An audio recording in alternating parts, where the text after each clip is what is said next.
नमस्तेस्तु भगवन् विश्वेश्वराय महादेवाय त्र्यम्बकाय त्रिपुरान्तकाय त्रिकाग्निकालाय कालाग्निरुद्राय नीलकण्ठाय मृत्युञ्जयाय सर्वेश्वराय सदाशिवाय श्रीमान् महादेवाय नमः।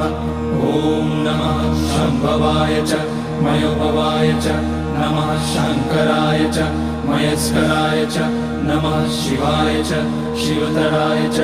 ॐ त्र्यम्बकं यजामहे सुगन्धिं पुष्टिवर्धनम् उर्वारुकमिव बन्धनान् मृत्योर्मुक्ष्यमामृतात्। नागेन्द्रहाराय त्रिलोचनाय भस्माकराय महेश्वराय नित्याय शुद्धाय दिगम्बराय तस्मै नकाराय नमः शिवाय। मन्दाकिनी सलिलचन्दन चर्चिताय नन्दीश्वर प्रमथनाथ महेश